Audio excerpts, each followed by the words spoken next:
দর্শক, চট্টগ্রামে পাহাড় কেটে নির্মাণ করা বহুতল ভবন ভাঙছে চট্টগ্রাম উন্নয়ন কর্তৃপক্ষ। এ বিষয়ে আরো জানাতে সরাসরি যোগ দিচ্ছেন এমদাদুল হক। এমদাদ, বিস্তারিত জানাবেন।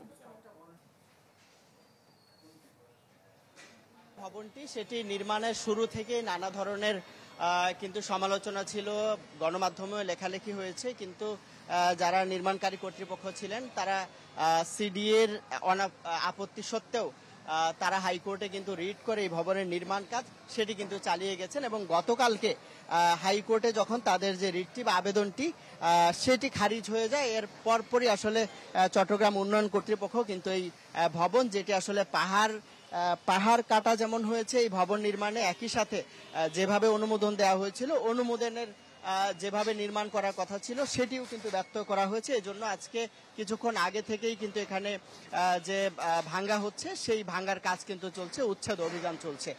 একটু জানাতে চাই যে এটি সিডি আমাদেরকে যে তথ্য জানিয়েছে যে প্রায় 30 একর, দুঃখিত, 30 কাঠার উপরে এই যে ভবনটি সেটি নির্মাণ ভবন এবং ভবনের এলাকাটি বিস্তৃত, এবং অনুমতি যেটি ছিল সেটি হচ্ছে 60% ভূমি সেটি ওপেন স্পেস রেখে বা খালি রেখে 40% যে জায়গায় 40 ভাগ জায়গার মধ্যে ভবন নির্মাণ করা, এবং পাহাড় এখানে আছে। তো পাহাড় যেন কোনোভাবে ক্ষতিগ্রস্ত না হয় সেজন্য সেটি ধাপে ধাপে ভবন করার এমন কিন্তু নির্দেশনা ছিল। ব্রেকফাস্ট, টিফিন কিংবা স্ন্যাক টাইমে মজাদার আয়োজন মানে অল টাইম ব্রেড।